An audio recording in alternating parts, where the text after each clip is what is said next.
Hello friend. Now last time we have seen the definition of differentiability of a function fxy at the point AB. We have seen this definition of differentiability at the point AB.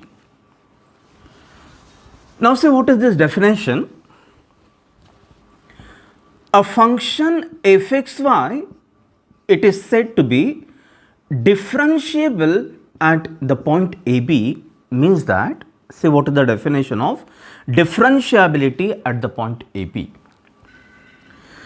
A function fxy, it is said to be differentiable at the point AB, means that this increment in function f of a plus h b plus k minus f of ab can be written as ah plus bk plus h phi plus k psi, where what is the condition on phi and psi, where limit of phi and limit of psi equal to 0 as h and k approaches to 0, 0.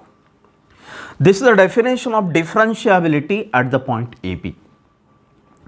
A function fxy, it is said to be differentiable at the point AB, means that this increment in function f of a plus h b plus k minus f of ab can be written as, we can express this term as ah plus bk plus h phi plus k psi, where what is the condition on phi and psi, where limit of phi and psi equal to 0 as h and k tends to 0, 0.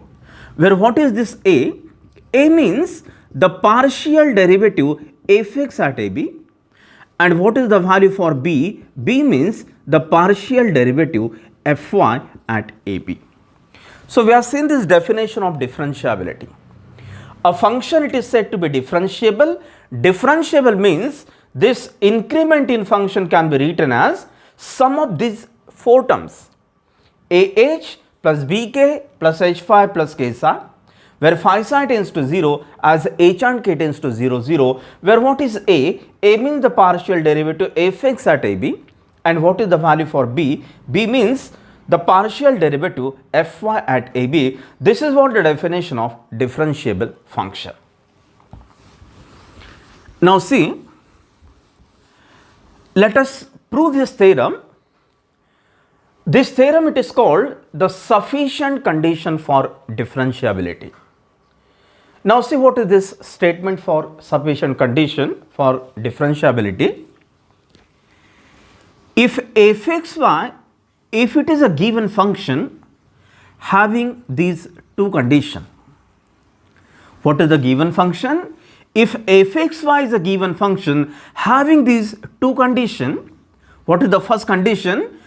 Partial derivative fx, it is continuous at ab. This is the first condition. Okay, partial derivative fx at ab, it is continuous. And what is second given condition? The partial derivative fy, it is exist at ab. So this is second given condition. So there are two given conditions. What are the given condition? If fxy is a function having these two conditions, okay, partial derivative fx at ab, it is exist or it is continuous, and what is the second condition? The partial derivative fy at ab, it is exist. Now by using these two conditions, these are the given conditions, so we can use the definition of continuous function and we can use the partial derivative of fy, it is exist at ab. We can use these two definitions and we want to show that the function fxy, it is differentiable at ab. We want to show this condition for differentiability. So see, what is the structure of this theorem? We are given these two conditions. We can use the definition of continuity and we can use the partial derivative fy exist at ab. We can use these two conditions. we can use the definition of continuity, we can use the definition of partial derivative. And by using these two conditions, we want to show that the function is differentiable at AB. Now see,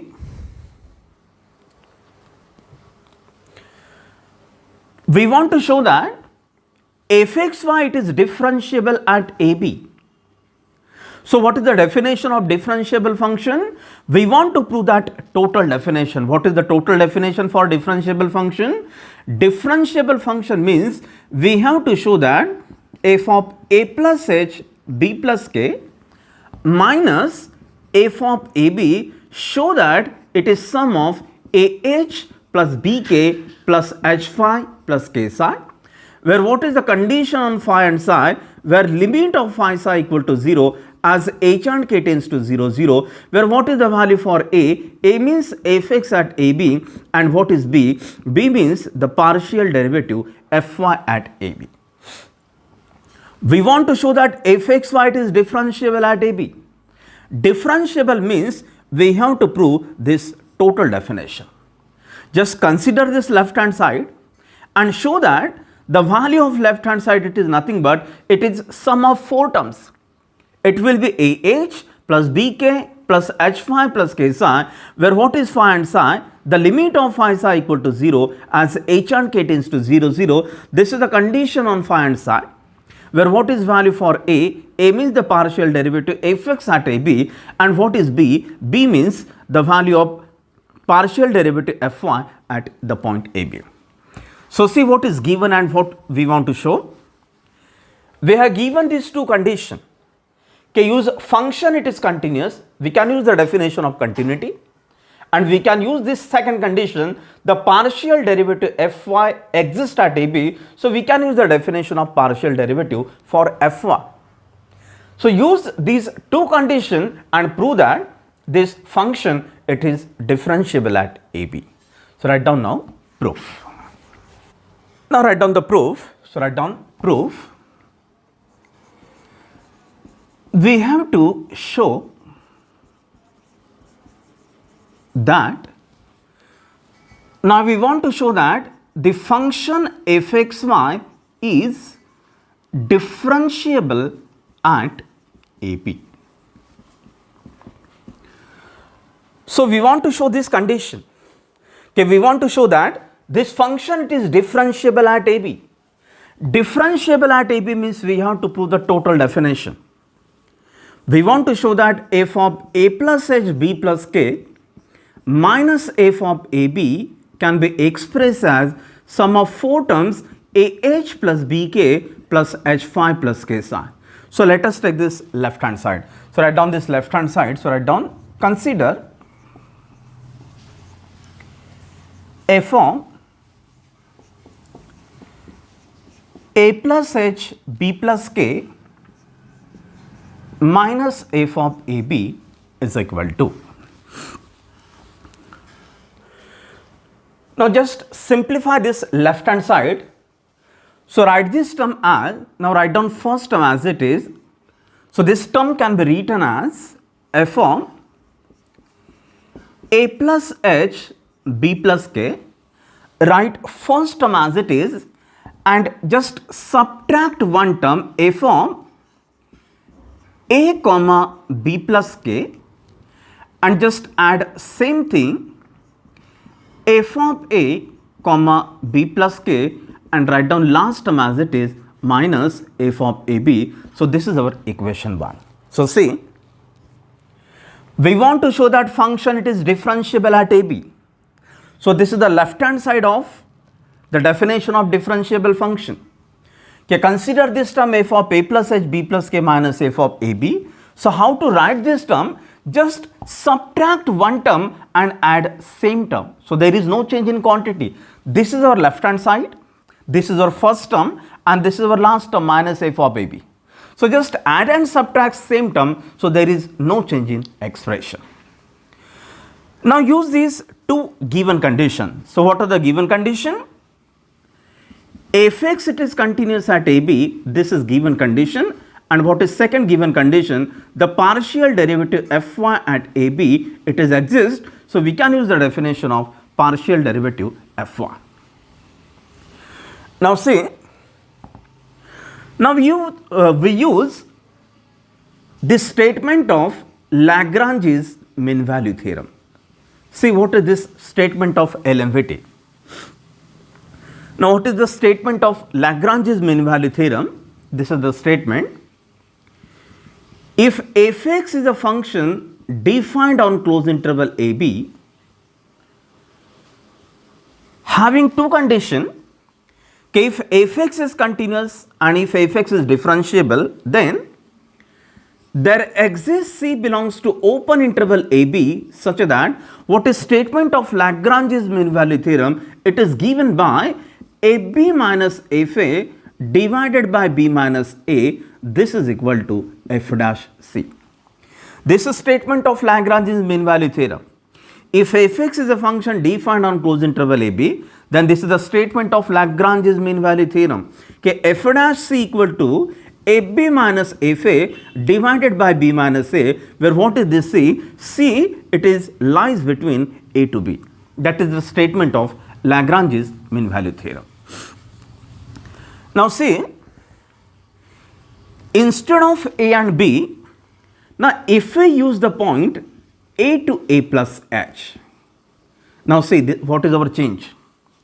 Instead of point A and B, if we use A to A plus H, then what is this Lagrange's mean value theorem? This is A for B means A plus H minus FA means first point divided by B minus A.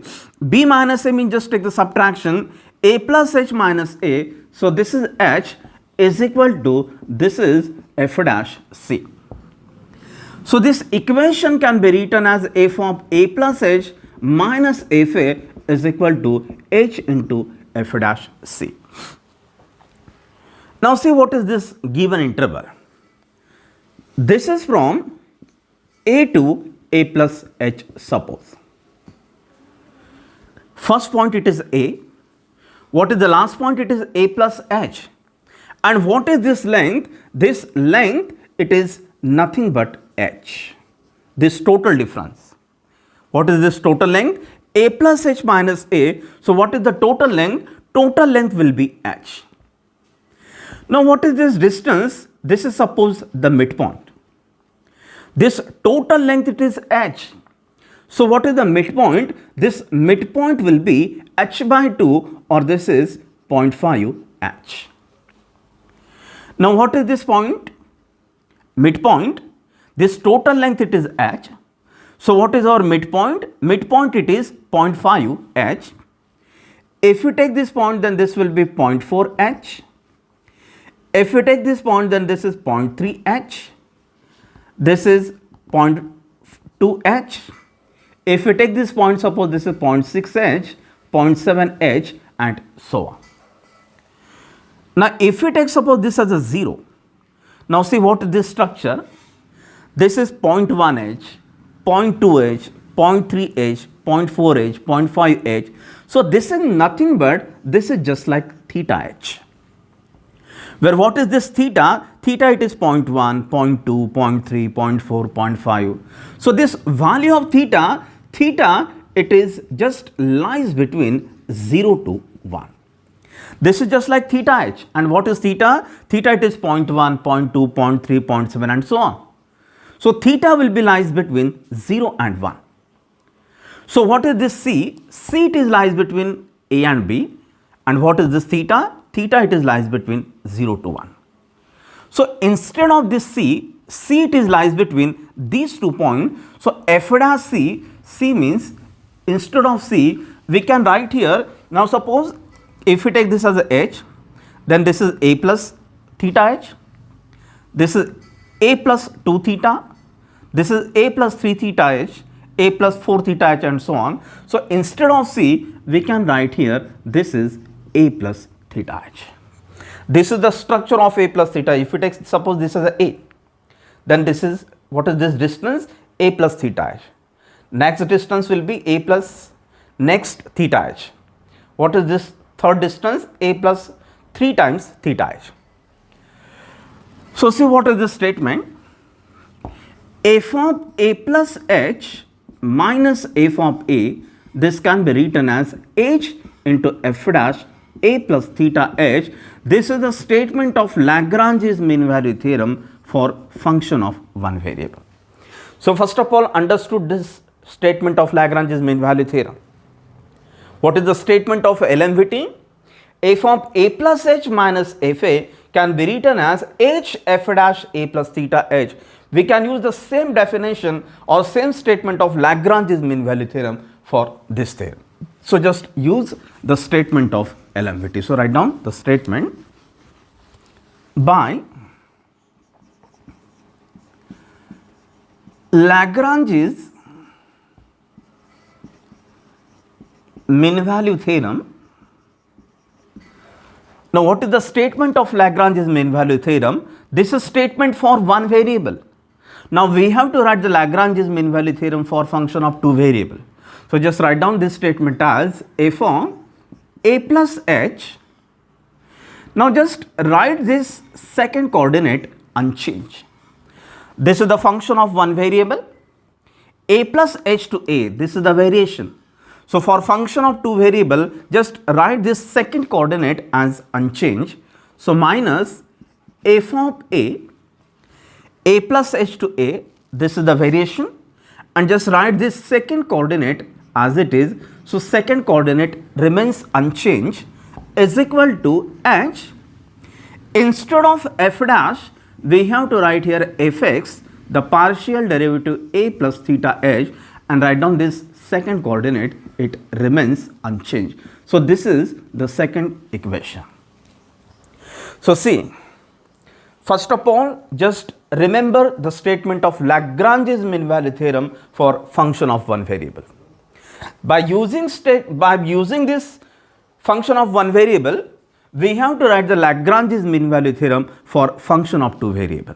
This is the variation a plus h to a. So just write the variation for x and write second coordinate as it is.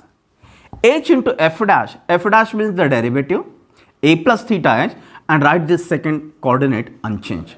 So just write the second coordinate as it is, which is b plus k. So this is the statement of Lagrange's mean value theorem for function of two variable. Now see what is the given condition. We are given that function fx, it is continuous at ab. This is the given condition. So use this condition. So write down since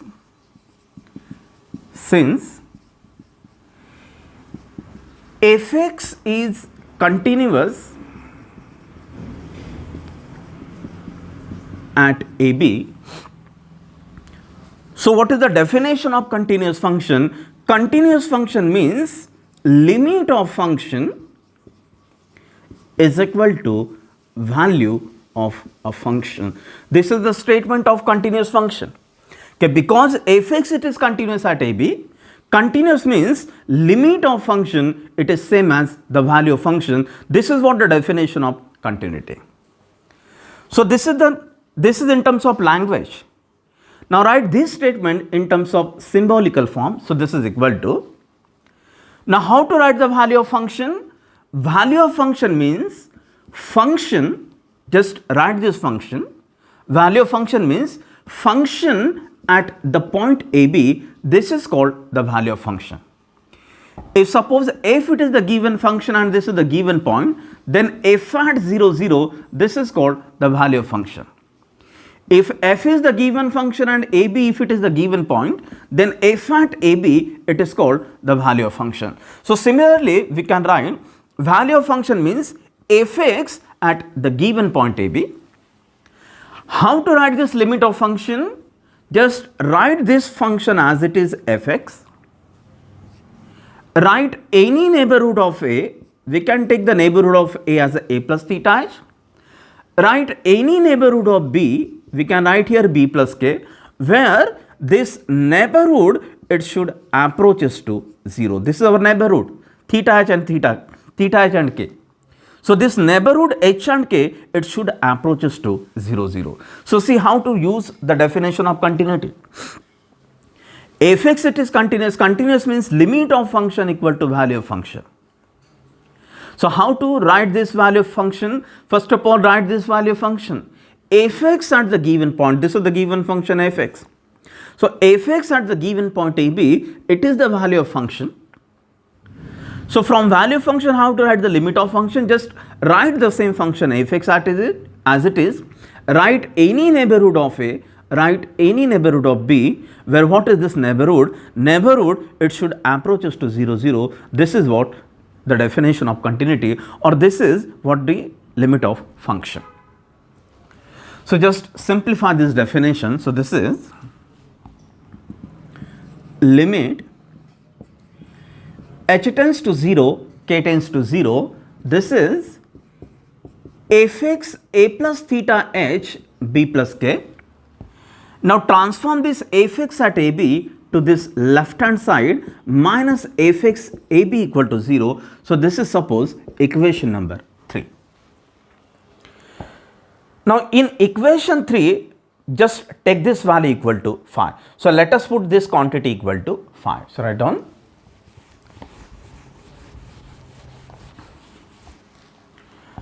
let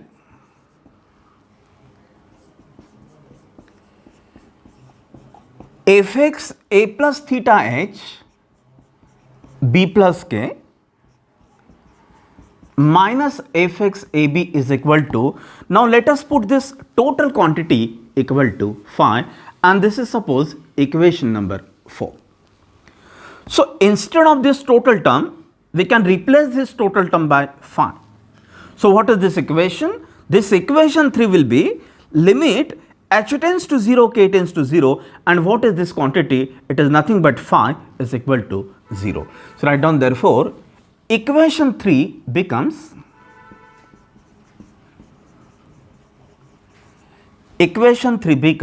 so what is this equation? Limit h tends to 0, k tends to 0, and just replace this total quantity by 5, and this is equal to 0.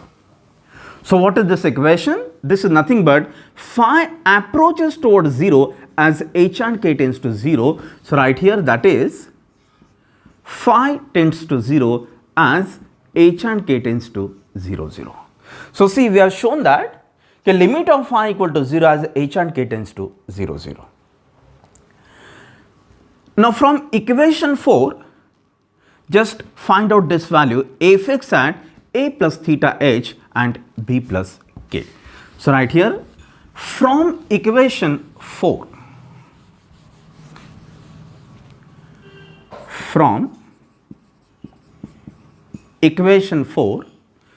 now from equation 4, what is this value? Fx a plus theta h b plus k, this is equal to, now transform this minus term to right hand side. So this will be phi plus, now transform this term, so this will be fx at AB. So this is equal to phi plus, and we have found this value for fx at AB. Fx at AB, it is given by the value a. This is our previous video. In that video we have seen the value for f or value for a, it is given by the partial derivative fx at AB. This is the standard value, or this is the standard notation for partial derivative. Fx at AB, we have found this value as a. So instead of fx at AB, just replace this value by a. Now put this total value in equation 2. So write down therefore equation 2 becomes, therefore equation 2 becomes, so what is equation 2? F of a plus h b plus k minus f of a comma b plus k, this is equal to h into bracket. Now put this value for fx a plus theta h b plus k. So just put this value, this is nothing but phi plus a.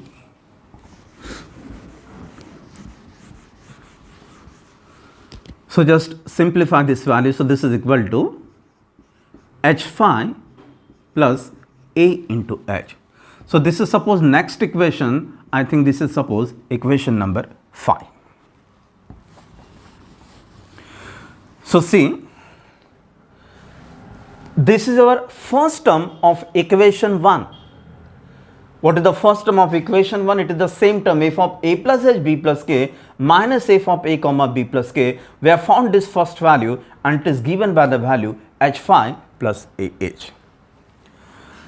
Now use the second given condition. What is second given condition? The partial derivative fy at ab exists.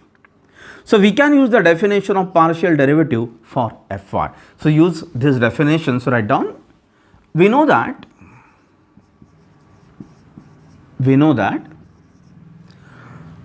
so what is the value for fy at ab? This is equal to, this is limit k tends to 0.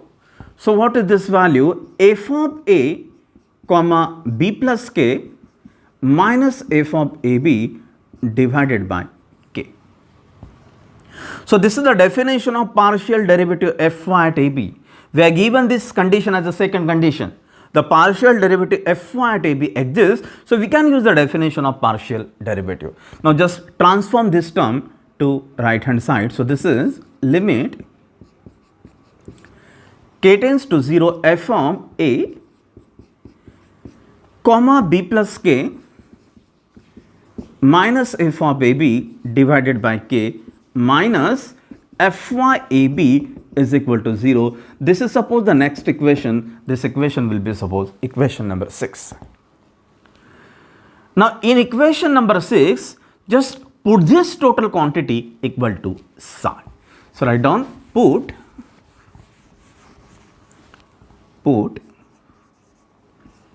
f of a comma b plus k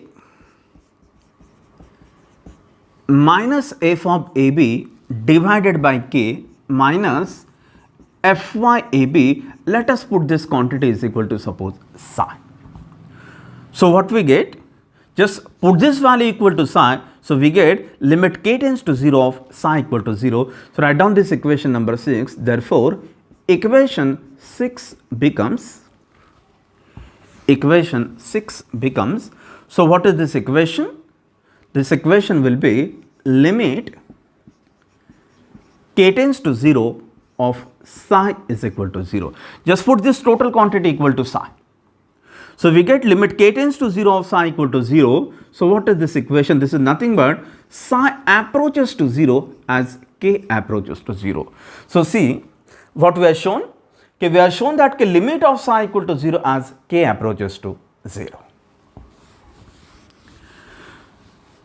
Now from equation 7, suppose if you write this as equation 7, so from equation 7 just write this value. So write down, therefore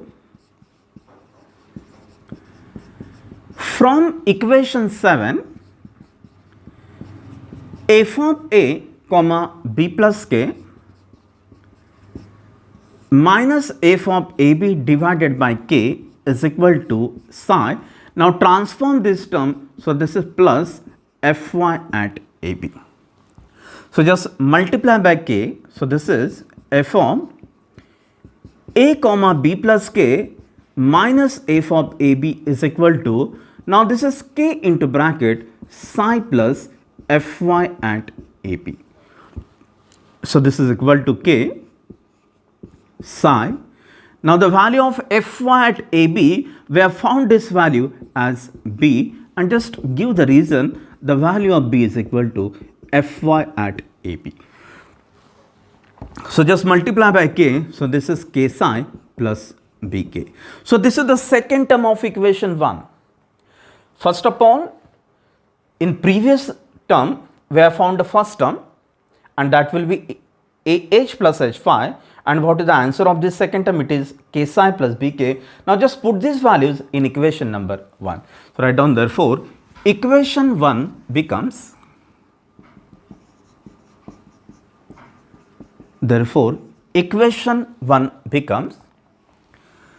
So this is the left hand side of equation 1, f of a plus h b plus k minus f of ab is equal to, now we have found the first term, and the value of first term it is hfi plus ah,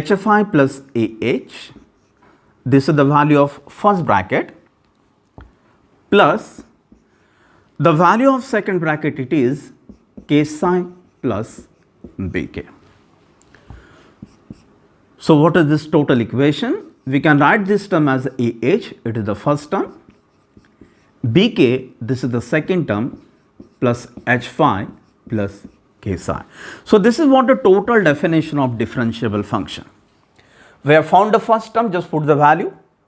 We have found this second term, just put the value for second term. And what is this equation? This is nothing but ah plus bk plus h phi plus k psi, where just now we have seen that the limit of phi psi equal to 0 as h and k tends to 0. So this is what the definition of differentiable function.